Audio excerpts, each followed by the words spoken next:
چلیے، الصلاۃ والسلام علیک یا رسول اللہ وعلی آلک و اصحابک یا نور اللہ صلی اللہ تعالی علیہ وسلم۔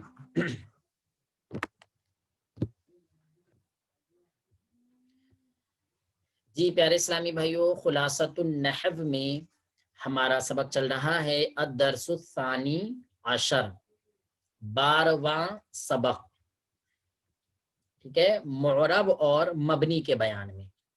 ہم نے اس میں معرب کی تعریف پڑھی اور مبنی کی تعریف پڑھی کہ معرب وہ ایسا اسم ہے جس کا آخر عامل کے بدلنے سے بدل جائے، اور مبنی وہ ہے جس کا آخر عامل کے بدلنے سے نہ بدلے۔ معرب کا دوسرا نام ہے اسم متمکن، اور مبنی کا دوسرا نام ہے اسم غیر متمکن۔ سب کی مثالیں آپ نے پڑھ لی تھیں۔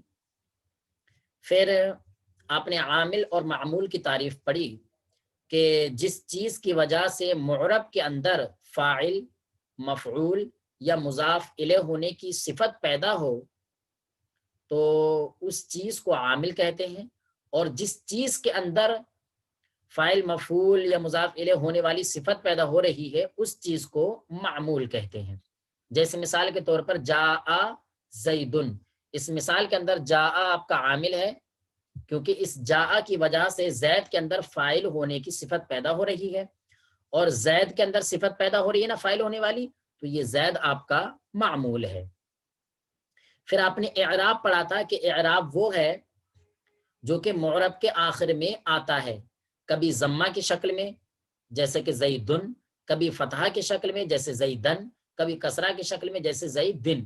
اگر اس پر الف لام آ جائے تو پھر یہ ایک سنگل ہو جاتا ہے، جیسے الزیدو، الزیدہ، اور الزیدی، ٹھیک ہے۔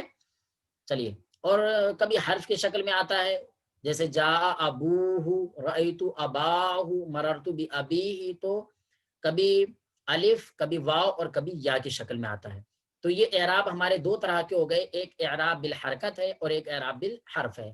جو زبر زیر پیش کی شکل میں آئے اس کو اعراب بالحرکت، اور جو الف، واو، یا کی شکل میں آئے تو اس کو اعراب بالحرف کہتے ہیں۔ اب ان میں سے بھی ہر ایک کی دو دو قسمیں ہیں، ایک اعراب بالحرکت لفظی یعنی جو پڑھنے میں آئے، اور اعراب بالحرکت تقدیری جو پڑھنے میں نہ آئے۔ ایسی اعراب بالحرف لفظی وہ اعراب جو کہ پڑھنے میں آئے، اور اعراب بالحرف تقدیری جو پڑھنے میں نہ آئے۔ ان دونوں کی مثالیں بھی آپ نے پڑھ لی تھی، ٹھیک ہے۔ اب اس کے بعد میں آپ کا سبق آ رہا ہے عامل کے متعلق، ٹھیک ہے پیارے اسلامی بھائیوں۔ چلیے ہم عامل کی تعریف دوبارہ سے دوہرا لیتے ہیں۔ عامل کہتے کسے ہیں؟ عامل، عامل اس کا لغوی معنی آتا ہے عمل کرنے والا، اور اصطلاحی معنی نحو کے اعتبار سے عامل وہ چیز ہے جس کی وجہ سے معمول کے اندر فاعل ہونے کی، مفعول ہونے کی یا مضاف الیہ ہونے کی صفت پیدا ہو۔ تو اس چیز کو جس کی وجہ سے پیدا ہو رہی ہے اس کو عامل کہیں گے، اور جس میں پیدا ہو رہی ہے اس کو معمول کہیں گے۔ تو اب یہ جو عامل ہے نا ہمارا عامل، یہ عامل بھی دو طرح کا ہوتا ہے، ٹھیک ہے۔ ایک عامل تو وہ ہوتا ہے جو کہ پڑھنے میں آتا ہے، اور ایک عامل وہ ہوتا ہے جو کہ پڑھنے میں نہیں آتا۔ تو جو عامل پڑھنے میں آتا ہے اس کو عامل لفظی کہتے ہیں، اور جو عامل پڑھنے میں نہیں آتا ہے اس کو عامل معنوی کہتے ہیں، ٹھیک ہے۔ جیسے ابھی تک آپ نے جتنی بھی مثالیں پڑھی اس سبق کے اندر، ان ساری مثالوں کے اندر عامل جو تھا آپ کا وہ پڑھنے میں آ رہا تھا۔ جیسے آپ نے کہا جاء زیدن، تو اس مثال میں عامل کیا تھا آپ کا؟ جاء، پڑھنے میں آ رہا ہے۔ اور رأیت زیدن، اس مثال میں آپ کا عامل کیا تھا؟ رأیت، پڑھنے میں آ رہا تھا۔ مررت بزیدن، تو اس میں عامل کیا تھا آپ کا؟ با، پڑھنے میں آ رہا ہے۔ ایسے ہی اور بھی جتنی مثالیں آپ نے پڑھی، جاء ابوہ، عامل کیا ہے؟ جاء، پڑھنے میں آ رہا ہے۔ رأیت اباہ، عامل کیا ہے؟ رأیت، پڑھنے میں آ رہا ہے۔ مررت بزیدن، عامل کیا ہے؟ با، پڑھنے میں آ رہا ہے۔ ایسے اور دوسری مثالیں آپ نے پڑھی، جاء فتن، رأیت فتن، مررت بفتن، اور جاء ابو القومی رأیت ابو القومی مررت بابی القومی، ان ساری مثالوں کے اندر عامل جو آپ نے پڑھا وہ سارا کا سارا عامل وہ تھے جو کہ پڑھنے میں آ رہے تھے، اور جہاں جہاں عامل پڑھنے میں آتا ہے ان سب کو عامل لفظی کہا جاتا ہے، ٹھیک ہے۔ اب دوسری چیز عامل معنوی، تو عامل معنوی وہ جو کہ پڑھنے میں نہ آئے، ٹھیک ہے۔ تو اب بھائی ہمیں کیسے پتہ لگے گا کہ کون سا عامل جو ہے پڑھنے میں نہیں آ رہا ہے؟ اور جو چیز پڑھنے میں ہی نہیں آ رہی ہے تو وہ دکھائی ہو سکتا ہے دکھائی بھی نہ دے، اور جو چیز دکھائی بھی نہ دے گی تو ہم کیسے سمجھیں گے کہ یہاں پر ہے؟ تو فرما رہے ہیں مصنف علیہ رحمہ، کہہ رہے ہیں پریشان ہونے کی ضرورت نہیں ہے، یہ بھی ہم آپ کو بتا دیتے ہیں، ہم فائدہ دے رہے ہیں، آپ کو فائدہ لے لیجئے۔ تو فائدہ دے رہے ہیں اور فرما رہے ہیں کہ جناب صرف 3 جگہیں ایسی ہیں، کیا؟ صرف 3 جگہیں ایسی ہیں کہ جن چیزوں کا عامل معنوی ہوتا ہے، بس 3 چیزیں ایسی ہیں جن کا عامل جو ہے معنوی ہوتا ہے۔ اگر آپ کو معنوی عامل پہچاننا ہے تو ان 3 چیزوں میں دیکھ لو، ان کے علاوہ کسی کے اندر بھی عامل معنوی نہیں ہوتا ہے۔ وہ 3 چیزیں کیا ہیں؟ تو ان میں نمبر 1 ہے مبتدا، اور نمبر 2 ہے خبر، اور نمبر 3 ہے فعل مضارع۔ پھر سے دیکھ لیں، نمبر 1 پر ہے آپ کا مبتدا، نمبر 2 پر ہے آپ کا خبر، اور نمبر 3 پر ہے آپ کا فعل مضارع، ٹھیک ہے نا۔ لیکن فعل مضارع کون سا والا؟ فعل مضارع مرفوع حضرت، ہاں فعل مضارع کون سا والا؟ فعل مضارع وہ والا کہ جو کہ ناصب اور جازم سے خالی ہو، ناصب اور جازم سے خالی ہو۔ ناصب اور جازم سے خالی ہونے کا مطلب، ناصب اور جازم سے خالی ہونے کا مطلب یہ ہے کہ نصب دینے والا عامل نہ ہو اس پر۔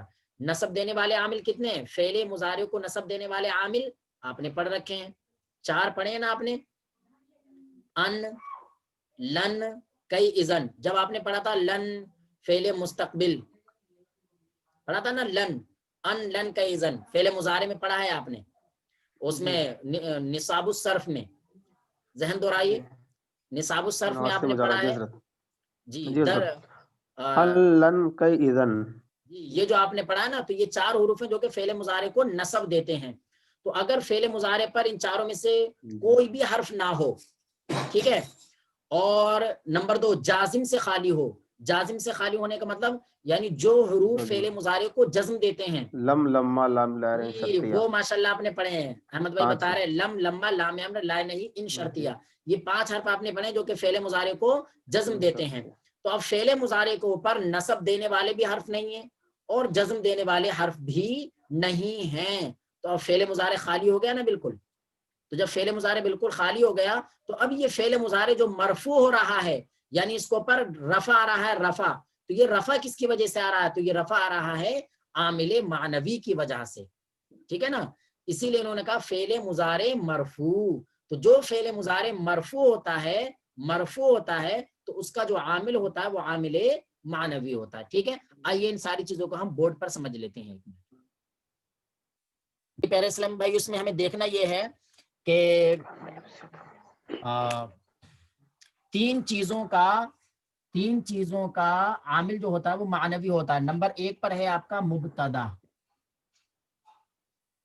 نمبر 2 پر آتا ہے آپ کا خبر، اور نمبر 3 پر آتا ہے آپ کا کی خبر، جی فعل مضارع مرفوع، فعل مضارع مرفوع۔ چلیے ماشاءاللہ، اگر اس میں آپ چاہیں تو یہ بھی لگا لیں مبتدا کی خبر، یہ زیادہ بہتر رہے گا، مبتدا کی خبر، ٹھیک ہے۔ تو ان دونوں کی تو ہم ایک ہی مثال لے لیتے ہیں، ان دونوں کی مثال ایک لے لی ہم نے، جیسے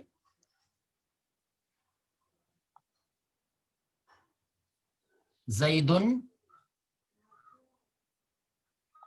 قائم، ٹھیک ہے نا۔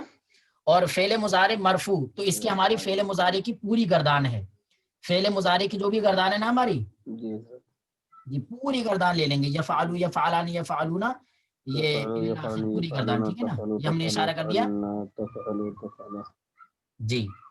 تو پیارے اسلامی بھائیو، آپ یہ دیکھیں زیدن کی دال کے اوپر 2 پیش آ رہے ہیں، تو یہ 2 پیش کس کی وجہ سے آ رہے ہیں؟ ایسے قائم کی میم پر 2 پیش آ رہے ہیں، کس کی وجہ سے آ رہے ہیں؟ حالانکہ پیش کائی کی علامت ہے یہ رفع کی علامت ہے، ٹھیک ہے نا، فاعل فعل کی علامت ہے، فاعل کی علامت، جی علامت رفع میں سے ہے، اور یہ بھی فاعل کی علامت ہے، ٹھیک ہے پیارے اسلامی بھائی. اس گھنٹی کا ٹائم ہمارا پورا ہو جی رہا ہے، بس یہ 1 منٹ رہ گیا، وہ ہونے والا ہے، پھر بھی ہم آپ کو بتا دیں جلدی سے. تو زیدن کا عامل کیا ہے؟ معنوی ہے، ٹھیک ہے. زید پر عمل کرنے والا عامل کیا ہے؟ معنوی. قائم ان کی میم پر جو دو پیش آ رہے ہیں تو اس کا عامل کیا ہے؟ معنوی. ایسے یفعل فعل مضارع کی جو پوری گردان ہے اس میں سب کا عامل کیا ہے؟ عامل معنوی.